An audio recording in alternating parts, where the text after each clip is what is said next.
কোনো ধরনের credit card ব্যবহার করা জায়েজ হবে কিনা, ব্যাংকের ক্রেডিট কার্ড ব্যবহার করে এয়ারপোর্টের ফ্যাসিলিটিস ভোগ করা ইসলামের দৃষ্টিকোণ থেকে ব্যাখ্যা করলে ভালো হয়।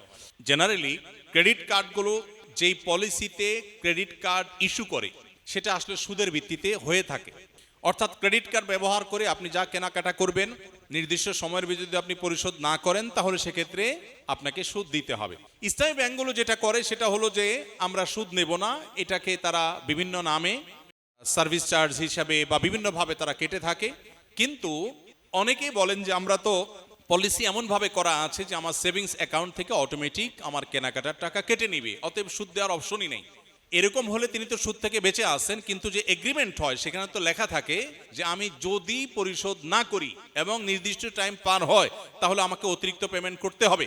এটা আসলে সুদের চুক্তি, এই জন্য এটা আসলে জায়েজ হয় না। এখন যদি কোনো ব্যাংক এরকম শরিয়ার সব শর্তগুলোকে মেনে কার্ড ইস্যু করতে পারে, সুদের ধারে কাছেও না থাকে, তাহলে সেটা জায়েজ হতে পারে, কিন্তু এটা সুদূর পরাহত।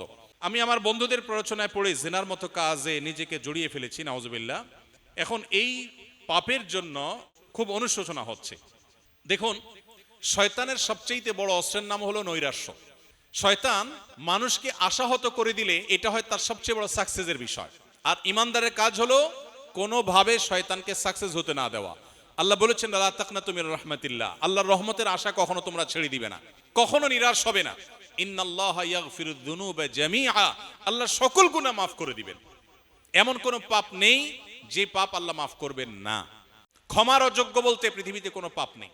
শিরকে আল্লাহ মাফ করবেন না যে কোরআনে বলা হয়েছে, এটারও ভুল মিনিং আমরা অনেকে জানি।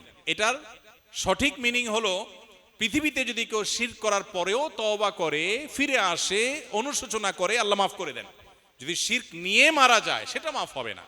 অতএব জেনায় লিপ্ত হয়ে গেছেন কোন তরুণ, নিজের পাপ বুঝতে পেরে আল্লাহর কাছে ক্ষমা প্রার্থনা করেছেন, আর কখনো সে পথে ভুলেও পা মারাবেন না এ মর্মে সংকল্প করেছেন, এই কাজগুলো যদি কেউ করেন আল্লাহ তাআলা নিঃসন্দেহে তার গুনাহ মাফ করবেন। এবং আল্লাহর প্রতি সেই আত্মবিশ্বাসে আস্থা থাকতে হবে। বিধায় হতাশা নয়, বরং আল্লাহর প্রতি আত্মবিশ্বাসী আমাদের থাকতে হবে। 2 ডিসিমেল 2 কাঠা জায়গায় আমাদের মসজিদ, এখানে জায়গা হয় না। এখন আরেকজনে 15 ডিসিমেল জায়গা দিয়েছেন, তাই নতুন মসজিদ হচ্ছে। এখন পুরাতন মসজিদ কি করব, দয়া করে জানালে ভালো। কোনো জায়গায় যদি মসজিদ হয় কিয়ামত পর্যন্ত সেটা মসজিদের মর্যাদায় থাকে, সেটাকে মসজিদের মর্যাদায় দিতে হয়। এই জন্য কোনো জায়গায় একটা ছোট মসজিদ আছে, এটা সংকুলান হচ্ছে না, খুব ভালো কথা, তো একটা নির্দিষ্ট দূরত্বের পর আরেকটা মসজিদ হবে। কিন্তু এই মসজিদটা একবার মসজিদ হয়ে গেছে, এটাকে মসজিদের জায়গাটাকে পরিবর্তন করে এটাকে মানুষের ঘরবাড়ি বানানো, অন্য কিছু করা, বা এটাকে মার্কেট করা, শপিং মল করা, এগুলো জায়েজ নয়। মসজিদ হিসাবে যদি ওয়াকফ হয়ে থাকে, ওয়াকফ একটা হলো যে নামাজ পড়ার জায়গা হিসাবে আমি আমার জায়গা দিয়েছি ব্যবহারের জন্য, ওয়াকফ করি নাই, তাহলে আমি যা খুশি করতে পারি। কিন্তু যদি মসজিদ হিসাবে জমিদাতা দান করে দিয়ে থাকে, কিয়ামত পর্যন্ত সেটা মসজিদের মর্যাদা পেতে হবে।